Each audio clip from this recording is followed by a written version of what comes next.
तो दोस्तों मेरा नाम यश सोलंकी, स्वागत है आपका हमारे चैनल दिल्ली वाला टीचर पे। तो दोस्तों अब हम यहाँ पे अपने चैनल पे प्रीवियस ईयर क्वेश्चन पेपर जो है स्टार्ट करने वाले हैं, क्योंकि दोस्तों आपको पता ही होगा कि जो प्रीवियस ईयर क्वेश्चन पेपर होते हैं वो बहुत ही ज़्यादा इम्पोर्टेंट होते हैं। जो भी इंसान सीबीएसई बोर्ड के अंदर टॉप करना चाहता है उनके लिए तो प्रीवियस ईयर क्वेश्चन जो है बहुत ज़्यादा इम्पोर्टेंट होते हैं। जिन्होंने पढ़ाई करी है उनके लिए भी बहुत ज़्यादा इम्पोर्टेंट है, और जिन्होंने पढ़ाई नहीं करी है तो उनके लिए तो दोस्तों ये एकदम ब्रह्मास्त्र की तरह काम आने वाले हैं। अगर आप इनको कर लेते हो तो बहुत बढ़िया परसेंटेज आपको अपने एग्ज़ाम में देखने को मिलेगी। तो आज हम इस वीडियो में यहाँ पे 2008 का प्रीवियस ईयर क्वेश्चन लगाने वाले हैं, और ऐसे ही हम जाएंगे 2020 तक। जी हाँ दोस्तों, इतने सारे ईयर्स के मैं आपको प्रीवियस ईयर क्वेश्चन पेपर लगवाऊंगा, ताकि आपके पेपर में जब कोई भी क्वेश्चन आए तो आपको ऐसा ना लगे कि भाई ये क्वेश्चन तो हम जानते ही नहीं हैं। चलिए स्टार्ट करते हैं अपनी फर्स्ट वीडियो को इस सीरीज़ की, जिसका नाम है 2008 प्रीवियस ईयर क्वेश्चन। वीडियो में सॉल्व करेंगे 2008 का सीबीएसई बोर्ड का पेपर। तो चलिए स्टार्ट करते हैं। सबसे पहला क्वेश्चन हमारे सामने फिल इन द ब्लैंक्स वाला कि क्यूबा का मिसाइल संकट डैश द्वारा क्यूबा में डैश को तैनात करने का कारण था। तो आपको पता होगा क्यूबा के अंदर यूएसएसआर ने मिसाइलें रखवाई थी, और जिसकी वजह से वहां पे क्यूबा मिसाइल संकट जो है हमारे को देखने को मिला था। इसी तरीके से दूसरा क्वेश्चन, शॉक थेरेपी के परिणाम स्वरूप सोवियत खेमे का प्रत्येक राज्य किस अर्थतंत्र में समाहित हुआ। यानी कि पूछा जा रहा है कि जब शॉक थेरेपी आई तो उसके बाद उन्होंने कौन से सिस्टम को अपनाया। तो आपको पता होगा कि भाई शॉक थेरेपी के बाद उन्होंने पूंजीवाद और लोकतंत्र को जो है अपना लिया था। तीसरा क्वेश्चन हमारे सामने कि निम्नलिखित कथन शुद्ध करके दोबारा लिखिए। तो गलत बता रखा है, आपसे पूछा गया है सही क्या होगा। यहां पर बताया जा रहा है कि भाई सिक्योरिटी काउंसिल यानी सुरक्षा परिषद के स्थायी सदस्य कौन हैं। तो इन्होंने बताए हैं चीन, यूएसए, रूस, ऑस्ट्रेलिया और यूके। तो आपको पता होगा, आंसर देखते ही पता लग गया होगा कि भाई ऑस्ट्रेलिया जो है स्थायी सदस्य नहीं है, और उसकी जगह यहां पे आएगा फ्रांस। कौन सा आएगा? फ्रांस। चलिए चलते हैं अपने चौथे क्वेश्चन की तरफ। चौथा क्वेश्चन है परमाणु अप्रसार संधि जो है, यानी कि एनपीटी की बात करी जा रही है, न्यूक्लियर नॉन प्रोलिफरेशन ट्रीटी। तो परमाणु अप्रसार संधि परमाणविक आयुषों को समाप्त करने का नहीं कर पाई और मतभेद के आधार पर किस प्रकार आधारित थी। तो आपको पता होगा कि भाई एनपीटी के अंदर बोला गया था कि भाई जिन देशों ने 1 जनवरी 1967 से पहले जो है यहाँ पे सारी चीजें बना ली है, परमाणु हथियार बना लिए हैं, तो भाई उनके पास तो ये सारे अधिकार रहेंगे कि वो परमाणु हथियार रख सकते हैं। जबकि जो ऐसे देश है जिन्होंने इसके बाद बनाए हैं तो उनके पास कोई अधिकार नहीं है परमाणु हथियार रखने की। इसीलिए दोस्तों इंडिया ने भी इस पर साइन करने से मना कर दिया। इंडिया का साफ साफ कहना था कि भाई ये जो है संधि जो है बिल्कुल ही ज्यादा डिस्क्रिमिनेशन वाली है, मतभेद करने वाली संधि है, बेकार है, हम इसके ऊपर साइन नहीं करेंगे। ठीक है दोस्तों, तो 1 जनवरी 1967 की बात करी गई थी। संधि जो है 1968 के अंदर हुई थी, यहाँ पे वॉशिंगटन के अंदर। ठीक है, उसके अलावा जैसे क्या है यहाँ पर बताया जा रहा है कि भाई ये संधि जो है 5 मार्च 1970 में लागू हुई थी। ठीक है, और 1995 में ये अनियत काल यानी कि अनंत काल तक के लिए जो है इसको बढ़ा दिया गया। समझ आ रहा है? चलते हैं अपने हम जो है नेक्स्ट क्वेश्चन की तरफ। पांचवा क्वेश्चन लिखा हुआ है पर्यावरण से जुड़े अंतरराष्ट्रीय संगठन का नाम लिखिए। यानी कि एक ऐसा ऑर्गेनाइजेशन बताना है जो कि एनवायरनमेंट से संबंधित जुड़ा हुआ है, तो उसका नाम है यूएनईपी यानी कि यूनाइटेड नेशन एनवायरमेंटल प्रोग्राम। ठीक है, हिंदी में बोलते हैं संयुक्त राष्ट्र संघ पर्यावरण कार्यक्रम। तो ये उसका नाम हो गया। अगला क्वेश्चन है सामाजिक सुरक्षा कवच से क्या अभिप्राय है। तो दोस्तों सामाजिक सुरक्षा कवच का मतलब है ये इसलिए लाया गया था कि जितने भी जो ऐसे लोग हैं, जो गरीब लोग, जिनको वैश्वीकरण के कारण जो है बहुत सारे दुष्प्रभाव झेलने पड़ रहे हैं, तो उनको बचाया जाए। उन्हीं को बचाने के लिए यहाँ पे सामाजिक सुरक्षा कवच लाया गया था। ठीक है दोस्तों, सातवां क्वेश्चन की तरफ बढ़ते हैं। सातवां क्वेश्चन है भारत के विभाजन में किन 2 प्रांतों का भी बंटवारा हुआ। तो आपको पता होगा कि भाई जब हमारे देश का विभाजन हुआ हुआ तो उसमें बंगाल और पंजाब नाम के जो दो राज्य थे उनका भी क्या करा गया था, बंटवारा किया गया था। आठवां क्वेश्चन आपके सामने, दिए हुए नक्शे को देखकर पहचानिए एवं लिखिए कि पहले 3 आम चुनावों में लोकसभा में कौन सी पार्टी दूसरे स्थान पर रही। यानी कि हमारे को बताना है कि जो शुरुआत के जो 3 चुनाव हुए थे उनके अंदर कांग्रेस के बाद कौन सी पार्टी थी। तो दोस्तों उसका नाम है कम्युनिस्ट पार्टी। कौन सी पार्टी? Communist party. चलते हैं अपने 9वें क्वेश्चन की तरफ। तो लिखा है निम्नलिखित कथन को शुद्ध करके दोबारा लिखिए। तो भाई हमारे को दोबारा एक गलत क्वेश्चन दे दिया गया है, हमारे को सही करके लिखना है। लिखा है कि भारत में चिपको आंदोलन कुछ राजनीतिक पार्टियों द्वारा उठाए गए कुछ मुद्दों का सहारा देने के लिए उभरा। तो दोस्तों आपको पता ही होगा कि ऐसा कुछ भी नहीं है। चिपको आंदोलन जो है स्थानीय लोगों द्वारा चलाया गया था और पेड़ों को बचाने के लिए जो यह आंदोलन चलाया गया था। अपना 10वें क्वेश्चन की तरफ बढ़ते हैं। तो क्वेश्चन है कि 1989 से 2004 के चुनावों तक लोकसभा में किस पार्टी के स्थान जो है बढ़ते रहे हैं। मतलब कि 89 से लेकर 2004 तक में कौन सी ऐसी पार्टी थी जो तरक्की करती चली गई, आगे बढ़ती चली गई। तो दोस्तों आपको पता होगा कि भाई इसका आंसर है भारतीय जनता पार्टी। तो बीजेपी ऐसी पार्टी थी जो 89 से लेकर 2004 तक में एकदम तरक्की कर रही थी। 11वां क्वेश्चन हमारे सामने, शीत युद्ध के युग में एक पूर्वी गठबंधन और 3 पश्चिमी गठबंधनों के नाम लिखिए। तो शीत युद्ध में आपको पता है कि भाई उसके अंदर जो है वार्सा संधि करी गई थी यूएसएसआर के द्वारा और अमेरिका के द्वारा नाटो, सीटो और सेंटो का गठन किया गया था। चलते हैं अपने नेक्स्ट क्वेश्चन की तरफ। 12वां क्वेश्चन, आसियान और एफटीए के पूरा नाम लिखिए। तो आसियान की फुल फॉर्म है association of south east Asian nation, ठीक है, हिंदी में दक्षिण पूर्व एशियाई राष्ट्रों का संगठन। और एफटीए का मतलब है फ्री ट्रेड एरिया, हिंदी में मुक्त व्यापार क्षेत्र। अगला क्वेश्चन 13, संयुक्त राष्ट्र संघ की प्रक्रियाओं तथा पुनर्गठन को सुधारने के लिए किन्हीं 2 चिंताओं का उल्लेख कीजिए। ठीक है, जो संयुक्त राष्ट्र संघ यानी यूएनओ जो है उसके अंदर जो प्रक्रियाओं और पुनर्गठन के जो मतलब कि सुधारों की बात करी जाती है वो कौन से हैं, उनको पूछा जा रहा है। तो इसका आंसर है कि सुरक्षा परिषद में बराबर का प्रतिनिधित्व होना चाहिए। यानी कि आज के टाइम पे जब हम दुनिया में देखते हैं तो बहुत सारे बड़े बड़े देश बन चुके हैं, लेकिन उसके बावजूद सिक्योरिटी काउंसिल के अंदर सिर्फ 5 परमानेंट मेंबर हैं। तो बराबर का प्रतिनिधित्व वहां पे नहीं है, ऐसा होना चाहिए, ये उनका एक सुधार है। ठीक है, दूसरा है कि सुरक्षा परिषद के फैसलों पर पश्चिमी मूल्यों और हितों का छाप नहीं होना चाहिए। इन फैसलों पर चंद देशों का दबदबा भी नहीं होना चाहिए। यानी कि बोला जा रहा है कि भाई सिक्योरिटी काउंसिल जब भी फैसला लेती है तो उसके अंदर जो पश्चिमी देश है ना उन्हीं का ज्यादा दबदबा देखने को मिलता है, उनके प्रॉफिट ज्यादा हमारे को देखने को मिलते हैं। तो ऐसा नहीं होना चाहिए, ये भी सुधार की बात करी जाती है। उसके अलावा 15वां क्वेश्चन, 14वां तो रह गया, 14वें पे चलते पहले।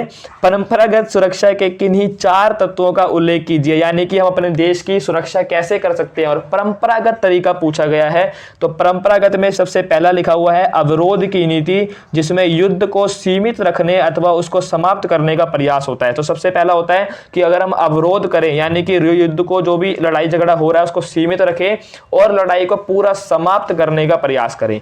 दूसरा है शक्ति संतुलन की, भाई अगर आप क्या करते हो अपना देश का किसी एक बड़े देश के साथ जो है अपना आप गठबंधन बना लेते हो, शक्ति संतुलन भी आप कर सकते हो ऐसे में।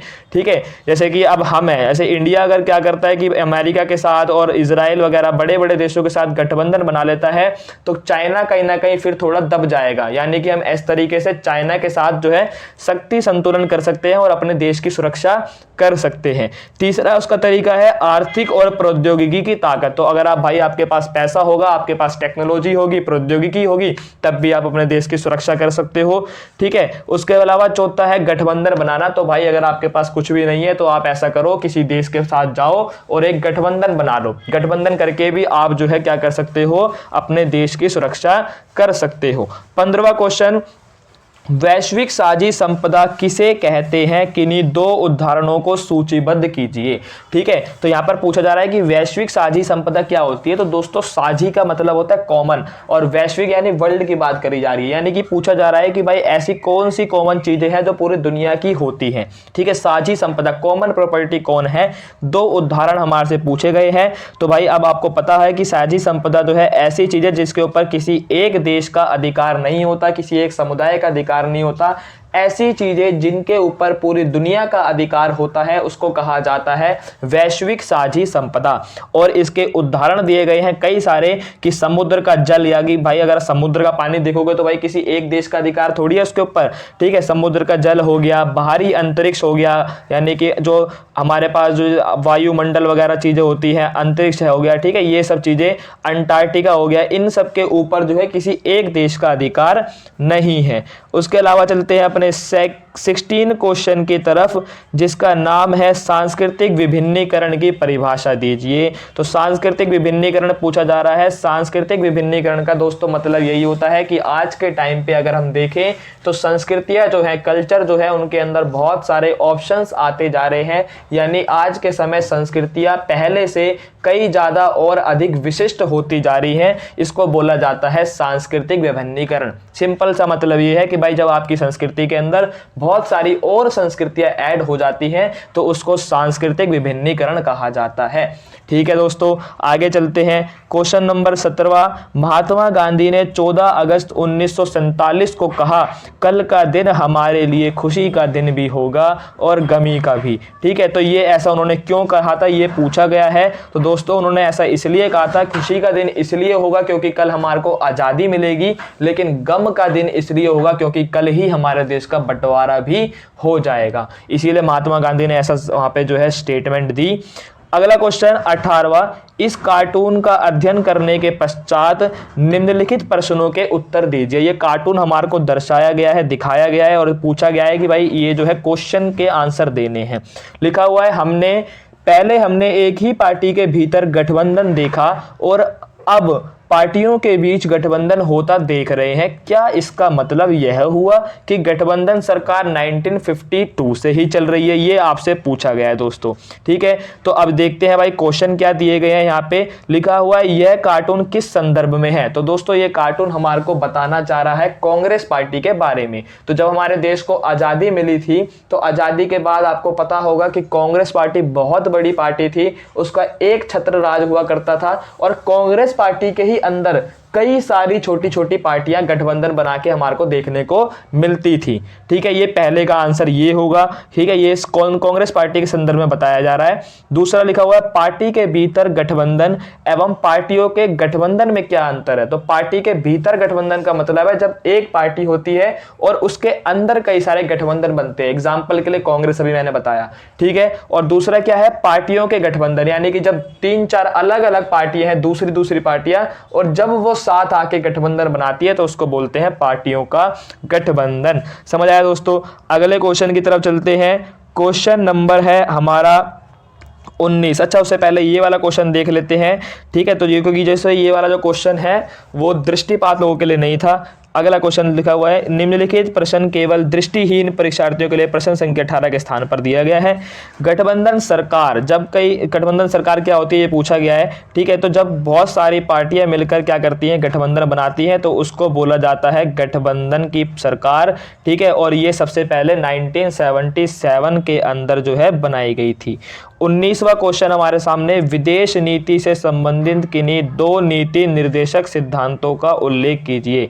ठीक है, विदेश नीति पूछी जा रही है कि भाई एक देश की जो फॉरेन पॉलिसी है उसके बारे में चर्चा करी जा रही है।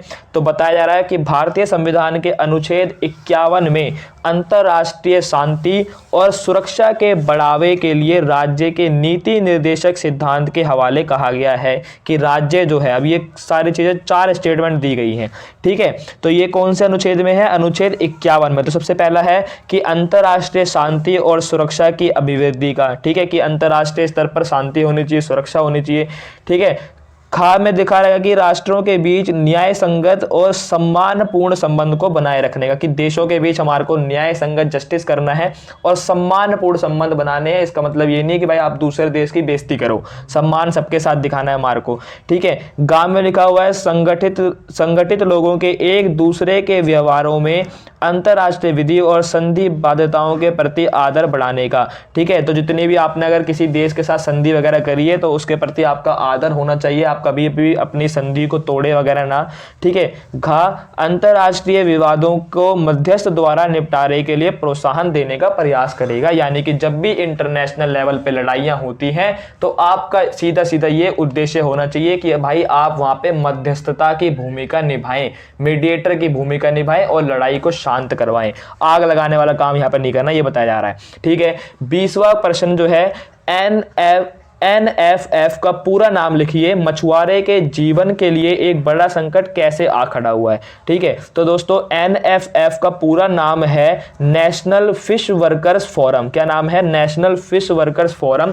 तो दोस्तों यहां पर बताया जा रहा है कि सरकार ने जब मशीनीकृत मत्स्य आखेट और भारतीय समुद्र में बड़े पैमाने पर मत्स्य दोहन के लिए बॉटम ट्राउलिंग जैसी प्रौद्योगिकी के उपयोग की अनुमति दी, तो मछुआरों को जो है भाई उससे बहुत ज्यादा दिक्कतें आना स्टार्ट हो गई, ठीक है। तो जब सरकार ने बड़ी बड़ी प्रौद्योगिकी को लाना स्टार्ट किया मछली निकालने के लिए, मछुआरे वगैरह को काम करने के लिए, ठीक है, तो उससे क्या हुआ, जो मछुआरे लोग थे कहीं ना कहीं उनका रोजगार जो है छिनना स्टार्ट हो गया, क्योंकि सरकार टेक्नोलॉजी की वजह से कई सारी चीजें कर ले रही थी, ठीक है। तो उसी की वजह से फिर बाद में मछुआरों के द्वारा शक्ति प्रदर्शन दिखाया गया, उन्होंने मतलब कि आंदोलन वगैरह विरोध वगैरह किए। तो इसका आंसर ये होगा। यहाँ पे प्रश्न नंबर 21 है कि गुट निरपेक्ष देशों में शामिल अधिकांश को अल्प विकसित देशों का दर्जा क्यों दिया गया है। गुट निरपेक्ष की बात करी जा रही है, नैम की, नॉन अलाइंड मूवमेंट। तो आपको पता होगा कि भाई नॉन अलाइंड मूवमेंट नैम जो है वो इसलिए बनाया गया था ताकि यूएसए और यूएसएसआर के बीच की लड़ाई को खत्म किया जा सके, यानी कि नैम वाले देशों का काम ये था कि भाई आपको मीडिएटर बनना है, लड़ाई को खत्म कराना है, ठीक है दोस्तों। तो जो नैम बनाया गया था उसके अंदर जो है ना ज्यादातर नए नए आजाद वाले देश थे, इसीलिए वो देश जो है गरीब देश थे, तो उनको बोला जा रहा है अल्प विकसित देश। समझ आ रहा है दोस्तों, क्योंकि नैम के अंदर ऐसे देश शामिल हुए थे जो अभी अभी आजाद हुए थे, ठीक है, तो इसीलिए उनको अल्प विकसित देशों का दर्जा जो है दिया गया है। तो दोस्तों हमने इस वीडियो के अंदर जो है जितने भी क्वेश्चन थे 2 नंबर वाले वो सब हमने क्लियर कर लिए हैं। अब इस वीडियो का जब नेक्स्ट पार्ट आएगा तो उसके अंदर हम क्वेश्चन नंबर 22 से स्टार्ट करेंगे, 4 नंबर, और इसके बाद 6 नंबर के क्वेश्चन भी आने वाले हैं। तो वीडियो को बिल्कुल भी देखना मत भूलना। मिलते हैं अपने नेक्स्ट वीडियो के अंदर, देखते रहिए दिल्ली वाला टीचर।